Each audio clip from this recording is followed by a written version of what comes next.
TV channel अपना ज़्यादा वक्त सरकारी नैरेटिव को आगे बढ़ाने में लगाते हैं। बीजेपी प्रवक्ताओं और सरकार के करीबी लोगों के जरिए ये काम बहस के नाम पर होता है।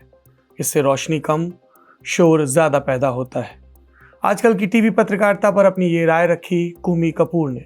कुमी उन पत्रकारों में से हैं जिन्होंने 1975 की इमरजेंसी को करीब से देखा। वो लिखती हैं कि आज मीडिया पर लगी पाबंदियां 1975-77 के बीच लगी पाबंदियों जितनी सख्त नहीं है। पहले सेंसरशिप लागू थी। असहमति वालों को बिना मुकदमे के बेमियादी जेल में डाला जा सकता था। अदालत में पेश होने जैसे संवैधानिक हक को भी कुछ वक्त के लिए छीन लिया गया था। लेकिन आज के समय पर भी विचार करना जरूरी है। जिन पत्रकारों को जमीन पर जाकर खबरों की पड़ताल करनी चाहिए, वे खुद पर ही सेंसर लगाने लगे हैं, इस डर से कि कहीं सत्ता में बैठे लोग नाराज ना हो जाएं, जरूरी सोर्सेज न कट जाएं। पिछले हफ्ते डोनाल्ड ट्रंप ने भी इस धारणा को मजबूत किया। फ्रांस में पीएम मोदी के साथ प्रेस कॉन्फ्रेंस में उन्होंने कहा, आपके पत्रकार मेरे पत्रकारों से कहीं ज्यादा अच्छे हैं। बीते दौर के सेंसर को आज मीडिया एडवाइजर कहते हैं, जो पार्टी या सरकार में बैठा होता है। ये आमतौर पर पेशेवर कम्युनिकेशन एक्सपर्ट होते हैं। इनका जॉन स्टुअर्ट मिल वाली सोच से कोई खास नाता नहीं होता। मशहूर दार्शनिक मिल मानते थे कि विचारों का एक खुला बाजार होना चाहिए, जहां हर राय को कहने की आज़ादी हो। लेकिन आज के मीडिया सलाहकार बस एक कहानी गढ़ने में लगे रहते हैं, मानो मीडिया को संभालना कोई विज्ञापन या पब्लिक रिलेशन का काम हो। आज सेंसरशिप के औजार बदल गए हैं। सोशल मीडिया पर अलग अलग राय रखने वालों की जहरीली ट्रोलिंग होती है। सरकारी जांच एजेंसियों के इस्तेमाल से असहमत पत्रकारों और विरोधियों को परेशान किया जाता है। नागरिकों के हक छीनने के राष्ट्र के लिए राष्ट्रीय सुरक्षा का हौवा खड़ा किया जाता है। इसी का हवाला देकर आईटी नियमों में बदलाव किया गया, ताकि सरकार कथित गैरकानूनी इंटरनेट बातचीत तक भी पहुंच सके। इस तर्क के बाद कुमी सलाह देती हैं आज के मीडिया मैनेजरों को। वो लिखती हैं कि उन्हें बीते दौर के कामयाब सलाहकारों से व्यावहारिकता और विनम्रता सीखनी चाहिए, जैसे वीएन गाडगिल, जेपी माथुर, शारदा प्रसाद, बीजी वर्गीज, गोविंदाचार्य, अशोक टंडन, हरीश खरे और अरुण जेटली। इन लोगों ने पत्रकारों से संवाद बनाए रखा, अलग राय पर बातचीत की, खबरों के स्रोत बंद नहीं किए और अलग राय पर शाइस्ता ढंग से भी बातचीत की। और इसी से उन्होंने बेहतर नतीजे हासिल किए, न कि विरोध की राय सुनते ही खबर के स्रोत काट देने से। भारत जैसे विविधता भरे देश में खुलकर बोलने, बहस और तर्क की संस्कृति है। सच को ज्यादा देर दबाया नहीं जा सकता, खासकर सोशल मीडिया के इस दौर में।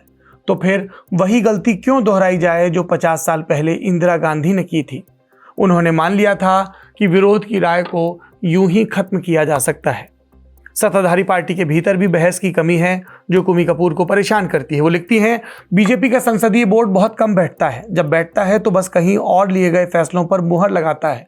बिना किसी सलाह मशवरे के तजुर्बे में कच्चे जूनियर नेताओं को अचानक मुख्यमंत्री बना दिया जाता है। ये भी पार्टी के भीतर लोकतंत्र न होने की एक मिसाल है। इतनी ही चिंता की बात एक और है। लोकतांत्रिक मूल्यों की रक्षा करने वाली संवैधानिक संस्थाओं की आज़ादी और ईमानदारी का स्तर गिर रहा है। चुनाव आयोग ने पश्चिम बंगाल की एसआईआर सूची से 90 लाख से ज्यादा नाम खुलेआम हटाए। इससे एक ऐसे चुनाव पर सवालिया निशान लग गया जिसमें जनता का मूड साफ तौर पर ममता बनर्जी के खिलाफ था। हाल ही में टीएमसी और शिवसेना यूबीटी के सांसद रातों रात पाला बदल गए। इसने इस धारणा को और पक्का किया कि ज्यादातर भारतीय नेताओं की एक कीमत होती है। लोकतंत्र में बहुमत वोट से मिलना चाहिए, चुनाव के बाद विधायकों को तोड़कर नहीं। 2/3 बहुमत हासिल करने की ये बेरहम मुहिम चल रही है। और इसे देखकर याद आता है कि इंदिरा गांधी ने अपने भारी 2/3 बहुमत का इस्तेमाल कैसे किया था।